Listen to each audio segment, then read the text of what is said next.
In today's episode of the Deadly Dozen podcast, we've got AJ, a really well-known figure within High Rocks. He's also done a Deadly Dozen race and he's competing this year as a pairs. Lots to talk about today. Before we jump into the 6 questions, which are the sort of crux of the Deadly Dozen podcast, springboards into a wider conversation, just tell us a little bit about yourself, AJ. So I've been doing High Rocks now a couple of years. Got into fitness race about 3 years ago because I was doing CrossFit, played rugby league. One of the lads said, this High Rocks, you'll be no good at it, it's got running. So being stubborn, I thought, right, I'll show you. And just threw all my eggs in one basket. And that's basically what brought me into fitness racing. And now I've not looked back. Like, I don't think I'll change the way I train anymore. I don't think I could ever go back to just doing your bro sessions, your powerlifting, your Olympic lifting. Like, I'm all in now with this fitness racing. I've got a Deca this year. We're attempting the world record in Deadly Dozen, which I've already touched on with my mate Andy. Got the High Rocks World Championships. I've just said a Deca. I've signed up to a marathon. I'm doing 10k races. As soon as I see one, I just book it. I've just literally just gone all in. Every weekend is stacked with competition. And we can see that because you've developed quite a strong social media presence. Yeah. Obviously, prior to me even getting involved in High Rocks and setting up the Deadly Dozen, I was aware of who you were, along with other figures, as these were the sort of key players within especially the UK High Rocks community, sort of almost like influencers within that space, talking about the training and stuff. Don't like that word, but that's almost what you are, isn't it, really? You've got that following within it. Yeah, I think, I have got a big following, there's no denying that. But however, I don't think I'm a key figure in High Rocks. I'm a nobody, really, in my eyes. I'm just a guy with zero talent and I have to work hard. But that's probably why he's developed the following, because you're more real, it's authentic. That's what people like. That's realistically why you've probably sold so well, because High Rocks and fitness racing can be something where there's a lot of guys, tops off, looking absolutely incredible, influencer type mentality. Yeah. Not that there's anything wrong with that at all. Some of these guys that people are intimidated by, the nicest people in the world. Yeah. But you've got that real authentic feel, almost like Northeast style, real feel to you, haven't you? And I like to think so. Outside of fitness racing, who are you? What's your job? What do you do day to day? Who is AJ? So my job, I've worked in the prison service for 22 years. Worked my way up through the ranks. I'm now what's called a custodial manager. So I'm like a middle manager. I manage a team of PTIs within the prison service at HMP Full Sutton. So it's a high security jail, quite a high pressure job. I work with a great bunch of lads, 8 PTIs, 8 alpha males. They've all got strong opinions. They all think they're right. They're all the best at what they do. We've got lads who do CrossFit. We've got lads who do, there's one lad now who's obsessed with ski ergs. He just does 20k ski ergs every day. He's just become obsessed with it. We've got another lad called John. I don't think you mind me saying it. He is all in on CrossFit. He's like my training partner at work. And I like to challenge myself at work. So because I'm what they call the runner or the High Rockser in the team, and he's a CrossFitter, we have a lot of little banters and challenges.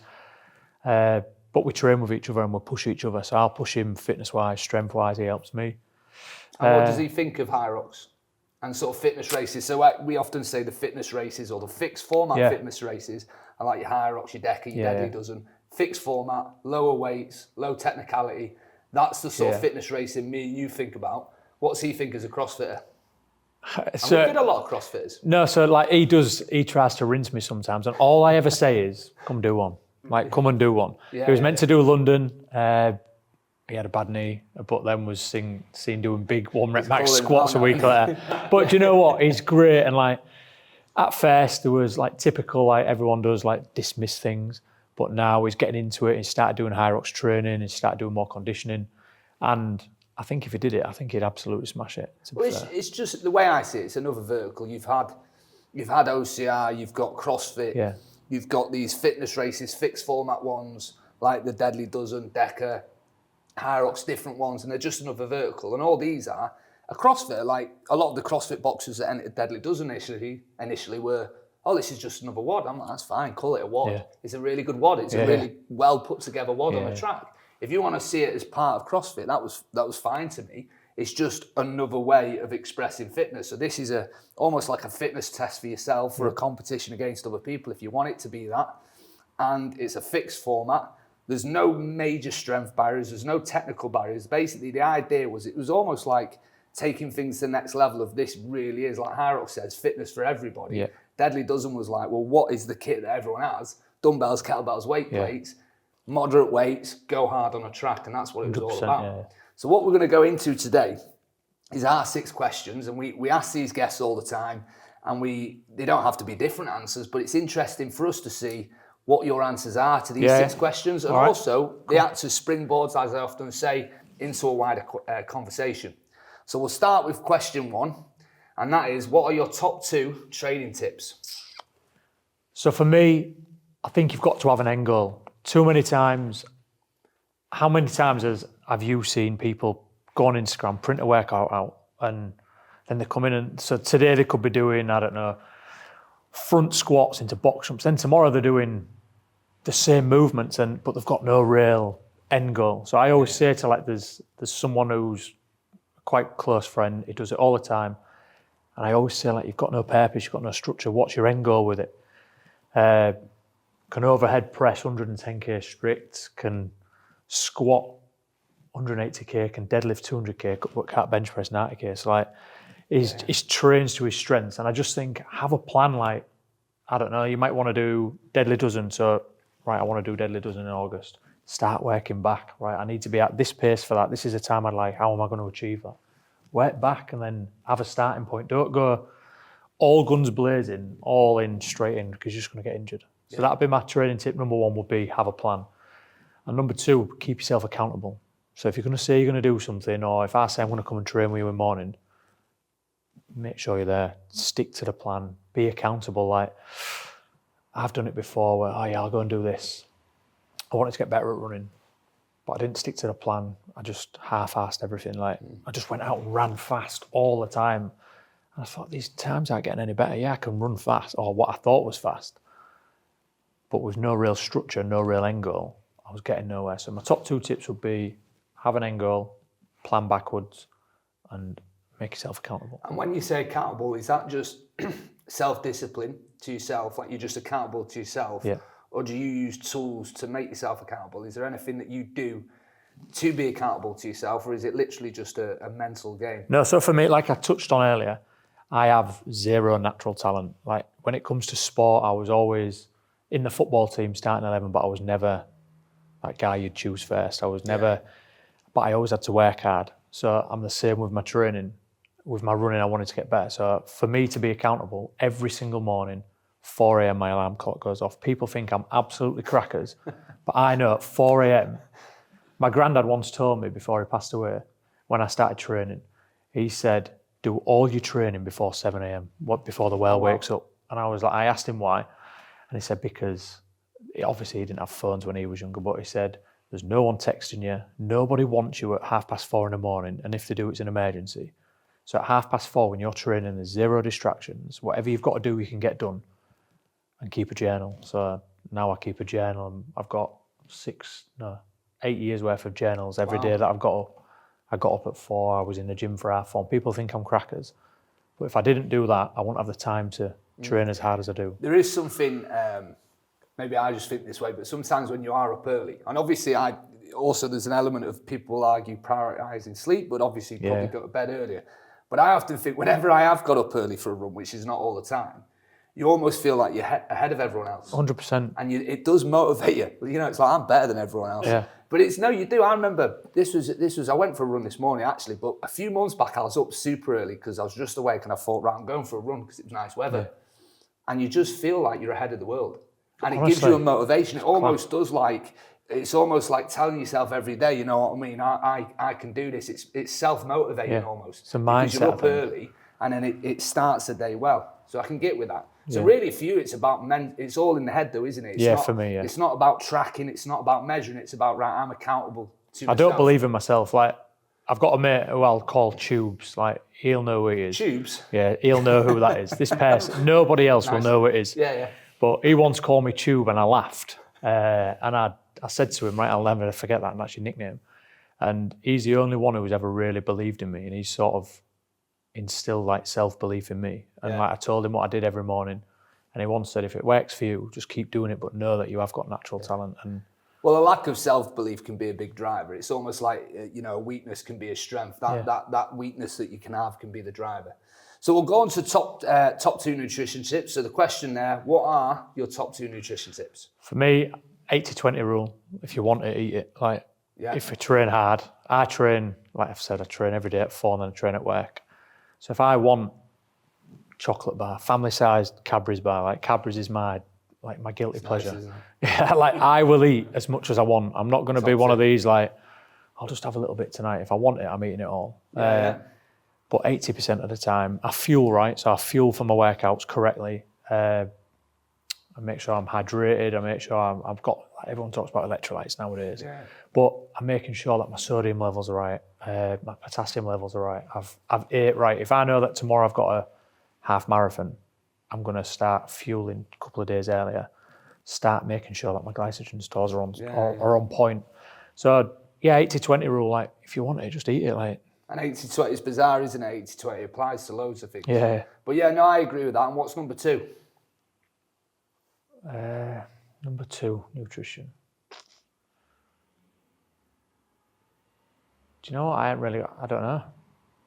Just enjoy the chocolate bar. Just enjoy it. If you want something, don't put restrictions on yourself. Life's too short. We're not here for a long time. If you want that flapjack, have it. But eat it in moderation. You don't have to be a pig. But honestly, flapjack, the goat of snacks. Loved the flapjack. And when we had Americans coming over, they didn't know what they were. And I was like, they were like, what's a flapjack? And I was like, what do you mean, what's a flapjack?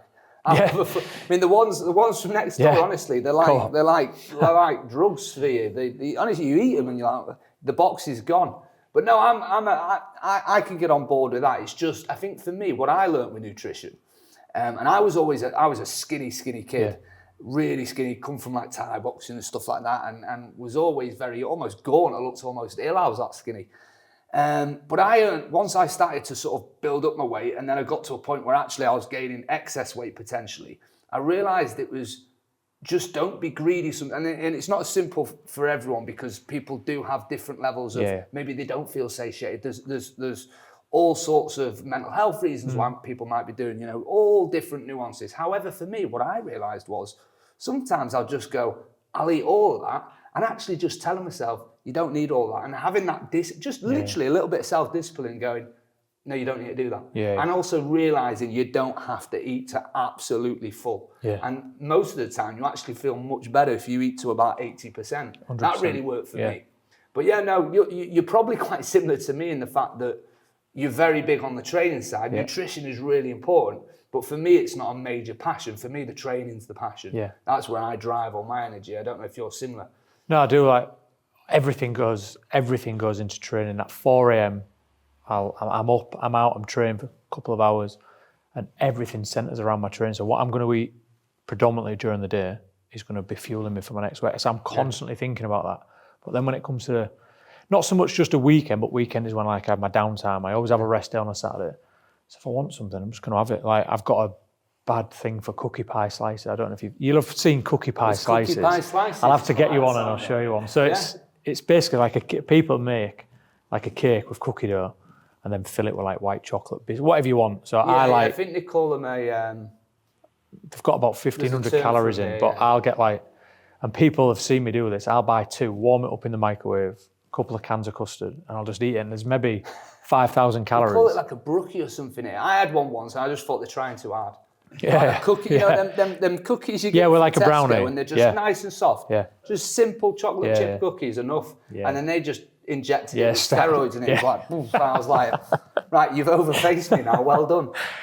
Right, so that's spot on. So next one, what are your top 2 mindset tips?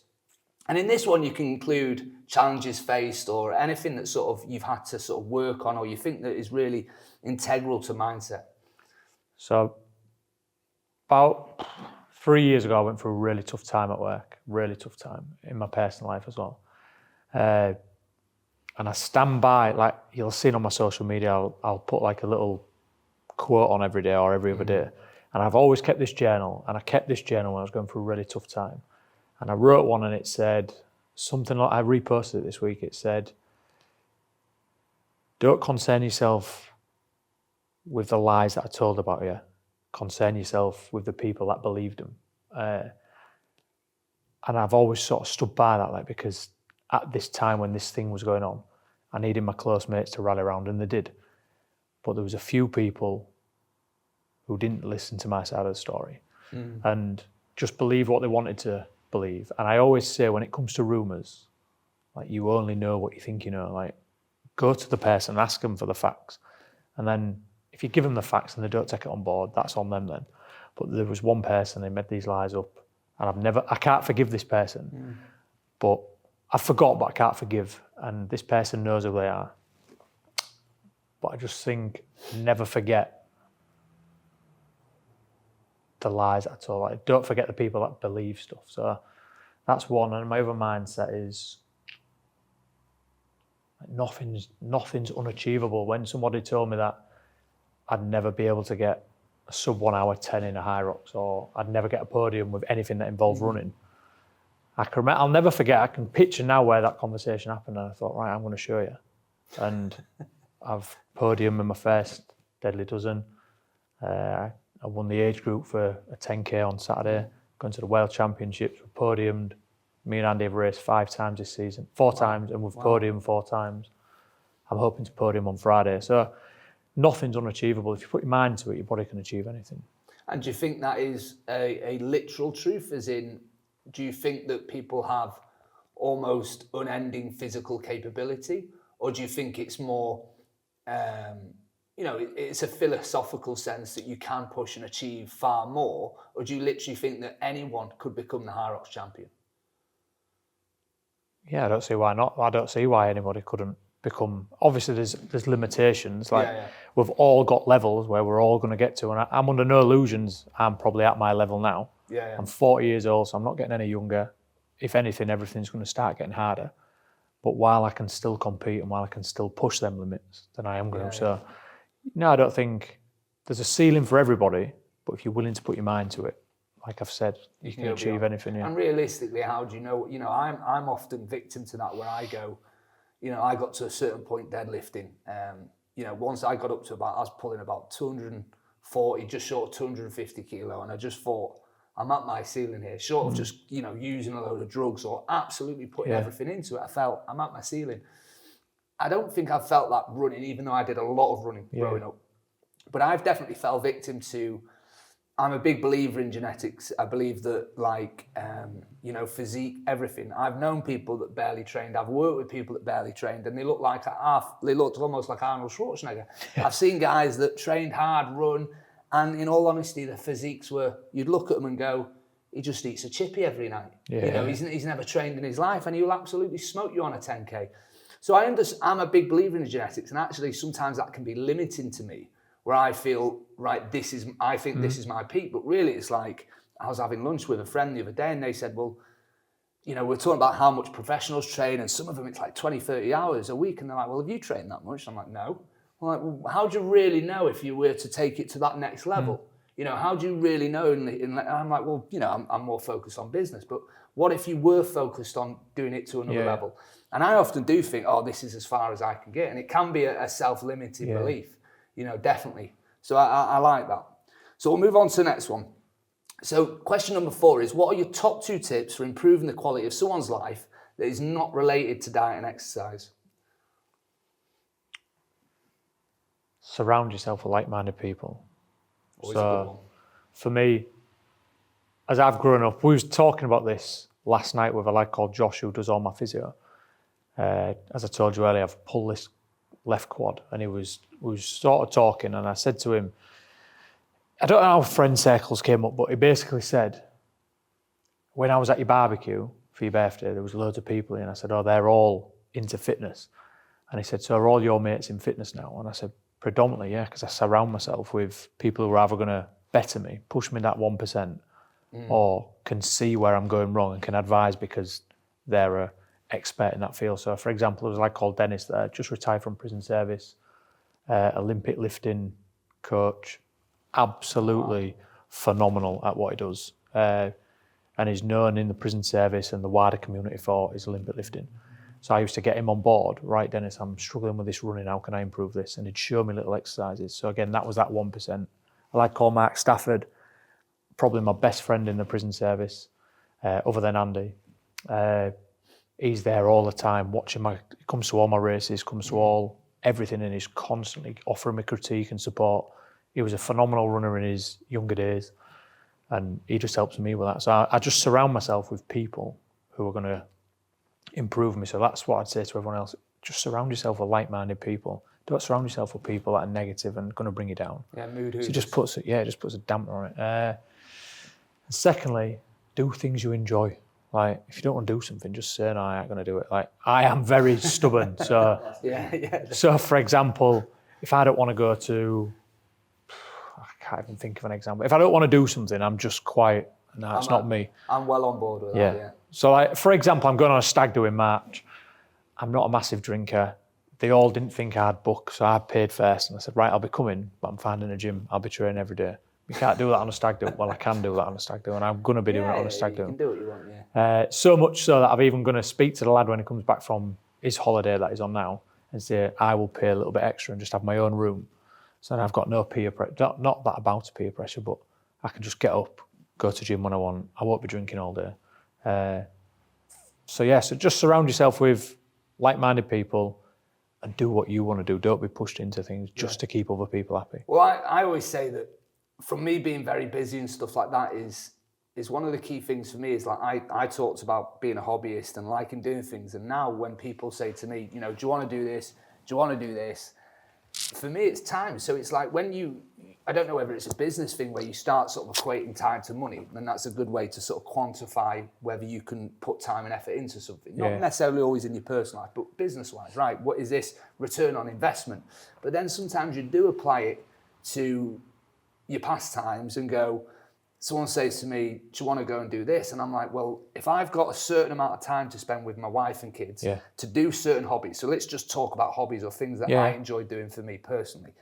If I really enjoy certain things, I've only got so much time to do them aside from work, then I ain't going to go do something else. So, and I'm actually quite strict at that now. And people will say, oh, do you want to do this? Or have you ever tried horse riding? Have you ever tried this? I thought you'd be really, no. Well, and they think, oh, that's not very adventurous. And like, yeah, but I know what I like. And I really know really know what I like. And I stick to it. And you do want to try new things. You don't always know exactly what you like. And you might find some is thingy, but I'm quite strict with that. Yeah, it's funny you should say that. So like when I'm real tight with money, so like if I'm going out for meals, if I'm going to be spending £150 out, eating out, I'm not going for an Indian. I'm not going for stuff I don't like. I want to go for what I like. So can we go out for a meal? Yeah, we'll go out. Where do you want to go? Well, I don't want to go here, there, and it. Oh, so you want to go for a steak? You want to go for a burger? Yeah, actually, I do. You sound like me, yeah. So that's it. That's I'm what I want. very much like it's quite a beige palate. I'm not into too many spices. Not a cultured palate. But I'm just like, if someone said to me, "What's your food?" It's burgers, it's steaks, it's chips, it's potato. It's potato and meat basically. That's what we're into. We'll go for we're Northerners. We'll go for a meal. get some all these spices. You're trying too hard. Like no, and people love it. Like everyone in here loves it, and I'm just like, give me a steak. 100%. Give me a potato. 100% That's the way to go. Easily pleased. That's the best way. We'll go for a meal. It sounds like we're best mates. We'll go have a steak. So it's number 5 then. How do you define success? And what are your top 2 tips for achieving it? Just being happy. I think, for example, like if I go running. But what is happiness? That's just the key. I've got out and I feel like I've been productive. I've achieved my target for the day. Right, I've got to be up at 4 a.m. I've got this run to do, and I want to get it done by this time, and I want to achieve this pace. Have I done it? Yeah. And is happiness a feeling, a momentary feeling of joy?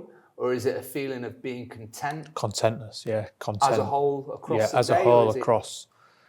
If I don't achieve what I set out to in the morning, it can really have a knock-on effect for the rest of the day for me. So just being content for me. Like I used to put too much pressure on myself. I've got to do this. I've got to get this done. I've got to get that done. Just start the day by making your bed. Get out and do the run. Get out the job. Get to do the job that you've got to get done before work. So for me, make my bed, get out, do my run, get back, eat my healthy meal or eat my favourite breakfast, get out. Just that is success for me, just ticking them small wins. I don't need to win the lottery. I don't need to be a CEO of a multi-million-pound business. I don't need to be the best high rocks. I don't need to be the best deadly dozen. I just need to be content with who I am and know that I've given my best. As long as I come away at the end of a race and think, I hadn't sandbagged anything there, I've done everything I could. Or when I'm with the girls, playing with my little girls, or cooking a meal, as long as I've done everything to the best of my ability, that's success for me. Yeah, so it's almost like a mood state. I'm going to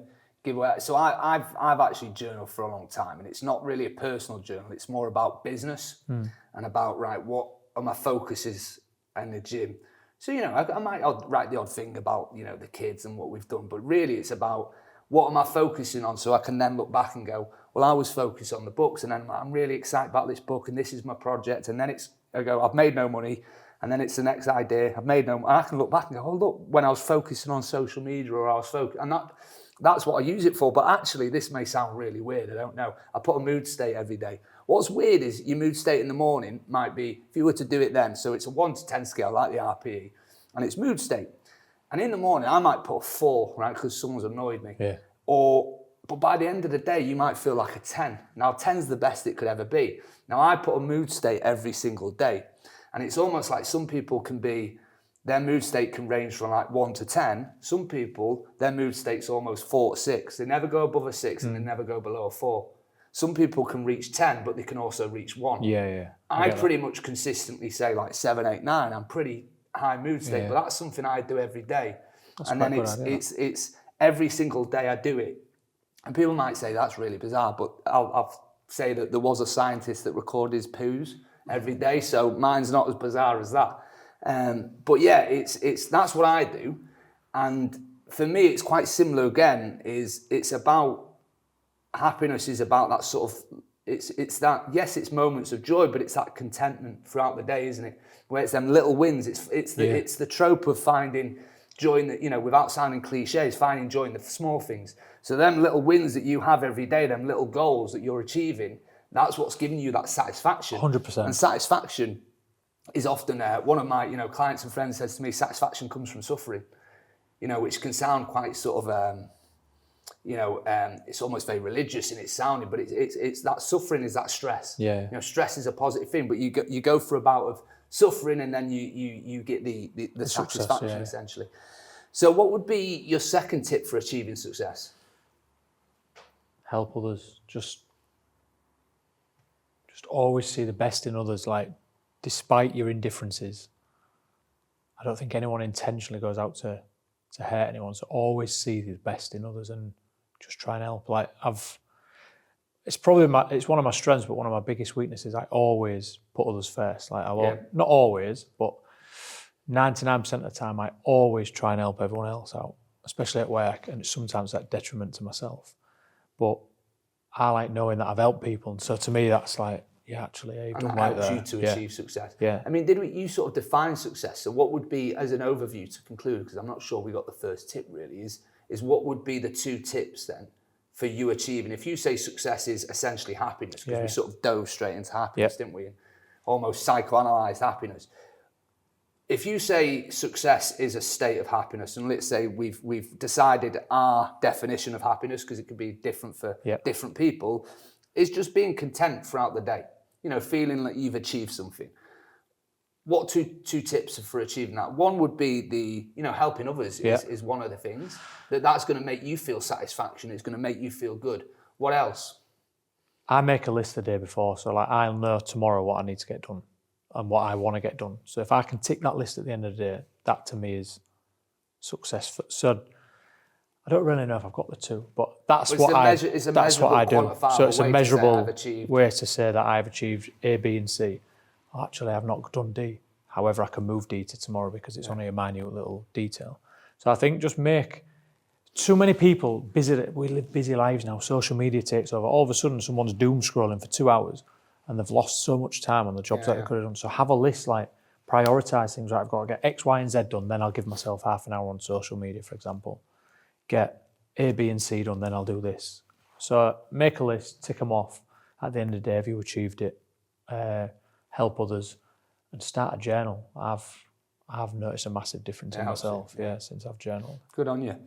So we'll go into the final question, which is question 6, which is, what top 2 tips are you giving yourself for the future? be kinder to myself. I'm too hard on myself. And someone said that to me today, actually. But is that not a driver? Is it made AJ who AJ is? You being hard on yourself? I think so, yeah. But the acceptance of that can be positive. The same guy that I mentioned earlier, Tubes. So he said to me, "You've got to be kind to yourself and believe in yourself. Like, do that more, and you'll reap the rewards of success." And I'm always overcritical, criticise myself a lot. So I'd say to myself, be kinder. And I've just decided to take the plunge with a marketing company and try and push like my coaching side, with the potential of maybe going full time with it within a couple of years. So just believing in that, and I just think sometimes nothing ventured, nothing gained. And like you can always go with a safe bet. Like I'm in the prison service, I've got a great job, I love it. I work in a gym. I train all the time with prisoners, with staff. But I just think sometimes just take that plunge, and that's what I'd say to myself, like, don't worry about it. If it doesn't work out, what have you lost? Yeah, there's a quote, which is a weird person to quote Rockefeller, which was, sometimes you've got to give up the good to go for the great. Yeah. And it's very easy to go for anything when you're at rock bottom, or just in a point where you're like, I don't know what to do with myself, or I'm not making much money. You can take that risk.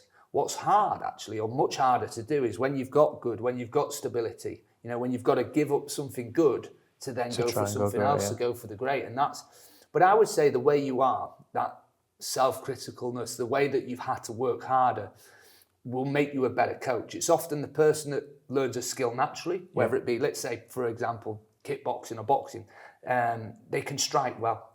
So because they can strike and it just becomes natural to them, or they can kick a football, they never really have to think about it. They never have to have a coach really explain it to them. So they never have that development. So what you might actually find is that, you might actually find that you are a much, much better coach to other people because you've been so self-critical, because you understand more. Everything that's gone on is basically been built off the back of how critical you are on yourself, and that will be the backbone. You'll probably find your biggest success has been something that you feel personally is potentially a little bit of a weakness, but that could make you the greatest coach there is for them individuals. And I think it probably will, in all honesty, from my experience as a coach. So what's your second tip that you'll be giving yourself for the future? So my number one is be kind to yourself. Number two is believe in yourself. And if you want to do something outside your comfort zone, do it. So I'm going to push my coaching for the next year and hope that I can potentially go full time with that and really help others develop, because I'm not going to be able to compete at a top level now. I know I'm only 40 and I'm still quite young. I'm fit for my age. However, old age is going to kick in within the next 10 years. And it sounds mental saying that because I don't feel 40, but it is the harsh reality. That's what's going to happen. But you might not be competing like a 20-year-old or a 30-year-old, but you'll be age group potentially champion, 50, 60, 70, 80, 90. I mean, there'll be people. What's normal now is 40s and 50s, right? And 20s and 30s are smashing it. And it's not uncommon now to see 60-year-olds doing well. What will be normal in 20 years will be 70-year-olds. And then it'll be 80-year-olds. And before we know it, it's 90-year-olds. It won't be that one 80-year-old that everyone's talking about. There'll be 50 of them. So the world's changing. It's not necessarily about lifespan, it's health span. And although training is not going to make you live 20 years longer, the idea is that them sort of last 20 years you're more physically able. That's what health span is. So yes, you might not be an elite 20 to 30-year-old level or 30 to 40, but you could be elite in them age groups. And is that as valuable to you? Or? Yeah, of course, 100%. Like, if you'd have told me 20 years ago I'd be doing all this fitness racing and I've quite a big social media presence and people would know me and I'd be helping people all over the world, I'd have said you was crackers. But I'm sat here now with you, 3 hours from where I live, doing a podcast, and hopefully helping inspire the next generation of people coming into fitness racing. So we'll go into the 13th tip, which is essentially just one final tip for the audience. So I think for me, it's don't let anybody tell you that you can't have something. Like, if you want it, find a way. My coach, who helps me with all my running, He said to me the other week when I went to Berlin, I'd said to him, I'd love to have this time, but I'm not going to achieve it. And he'd said to me, find a way. And I was actually saying it to myself while I was running. Yeah. And people must have thought I was crackers running past them thinking, what's he keep shouting, find a way for? But it just stuck with me. And you know what, like, I looked at my watch, and when I wasn't on the pace that I needed to be, I just kept saying to myself, find a way. And all of a sudden I'm running 20 seconds faster. Yeah. So I just think it's simple, just find a way. Like, if you want to do something, if you can't find a way, reach out to me on social media and I'll try and help you find a way. Don't let anything limit you. Don't let anything limit your goals. Like, just find a way. And what would you say to people? You were talking earlier about, prior to the podcast, about, you know, people coming from not necessarily just poverty, but maybe they can't afford to, you know, young kids, for example, can't afford the trainers, or the parents can't afford to send them to the gym or to these classes, you know, because it can be expensive. Yeah. What would you say to them in terms of find a way? What would be your recommendations for people that feel like it's not just a motivational thing? Because this is one of the problems we face, is that we're saying fitness racing is for everyone. Or, you know, that's the Hyrox mantra, and it's a fantastic sort of tagline. And you know, we want it to be for everyone. We want it to be accessible, but there is a cost. Yeah. You know, we charge ticket prices, and we have people like yourself that are traveling all over the world competing. Mm-hmm. There's a cost to that. So is there anything you'd say to people that, you know what, it's not just motivation. They feel that life's hurdles are in the way, you know, and that's an important part. I'm sure you're going to be fantastic at, is the coaching side, where it's not just about the physical. It's about people's occupation, their lifestyle, the struggles that they have. So what would you say to the young people coming through that, you know, I know it's very important to you, that about fitness racing and how to achieve success when there are hurdles outside of just physical performance? I think for me, like, I've done it myself. Speak to your school. So if you're at school, speak to your school, speak to your tutors, speak to your PE teachers. They will know people within the fitness industry, within the fitness racing industry. Reach out to myself, reach out to the big owners of, like, your Deadly Dozens. Reach out, and I'm going to be trialling it with a local primary school back in Hull, and I want to do like a mini Hyrox or a mini Deadly Dozen for young children in the holidays. Like, it'll only be once, it'll only be one day, it'll all be free for parents. It'll be me and a few friends through social media just coming and letting kids from all different backgrounds. They don't need to have any flash kit. All they need is a little pair of trainers, a little pack lunch, and they can come and do a Deadly Dozen for a day. And just give them that taste, and I want to reach out. But like I said, reach out to primary schools, reach out to people who've got a big social media presence, and we can hopefully help you by reaching out to local clubs, local leisure centres, and try and drive these initiatives forward, because I believe fitness is a massive thing, and mentally it's a game changer, I think. Yeah, I agree, and I think fitness racing is going to be one of them initiatives that comes into, especially this style, the fixed format, the sort of, I used to call it like the conventional style, where it's low technicality, low strength barrier. Like with Deadly Dozen, it can be 1 kilo dumbbells, even the sandbags you get at primary school. And we actually have in our manual all the stuff for the youths, but it's about making it accessible. And I do think that this style of fitness racing is going to be a wave of not just what we're seeing is the first wave is people like you and me doing fitness racing and you know, setting up fitness races and being competitive. The second wave, like any businessman or woman, you go through a time where you're working hard to achieve success, and you're constantly driven by the numbers, and you're trying to make profit and make your millions, for example. You'll then get to a stage where you get to the mentor stage, where you get these very successful individuals sort of go, well, I've done that now, I want to start giving back. And they want to do a little bit of philanthropy, and they want to mentor people. Yeah. You know, you could reach out to it might be the owner of some massive fitness race, and they'll go, no, I will mentor you, because they're wanting to give back. And fitness racing's at the stage where it's growing exponentially.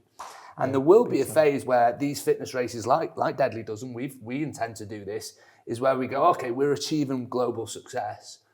How do we give back? And the way that you give back is usually with youth. Getting them into fitness. Well, you know, Deadly Dozen is ideal to get into schools and to sort of introduce kids to fundamental movements, because that's what it was designed for: squat, lunge, push, pulling movements with basic equipment, weight plates.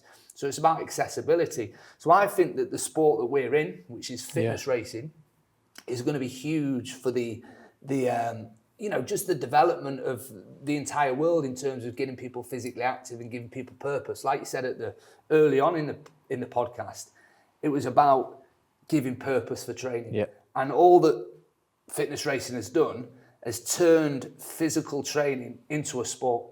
It adds purpose to everything that you do. You know, every lunge that you do now has purpose. So I think that's been absolutely fantastic, AJ. Like we said at the start, one of the reasons you've achieved social media success is because you're authentic. And you could see that today. It wasn't scripted. It was just real, sort of raw.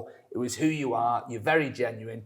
And from my background as an S&C coach and coaching and developing coaches for a long time, what you considered, you need to be, and I think you should be kind to yourself. I think that's key. But I think what you consider to be you being very critical of yourself is probably going to be the biggest strength. It's what makes you who you are. Yeah, I appreciate that. That's the giant that you'll be standing on the shoulder of that makes you the good coach. Because you've lived through it and you've been so critical, you will then be an absolutely fantastic coach. I hope so. I do hope so. And I also think that one of the problems with dipping your toes into this industry while still working full time is it's hard to transition. So when you take that leap, you'll just see things start to explode. Because, especially when you are, one of the benefits of not having anything else is you've got to make it work. Yeah. But I really appreciate you coming on, and I really appreciate you coming down. It's been fantastic. I've learned a lot, and I feel like I've gained a lot from this podcast. So thank you, AJ, and we'll see you at the race. Yeah, we'll see you there, 100%.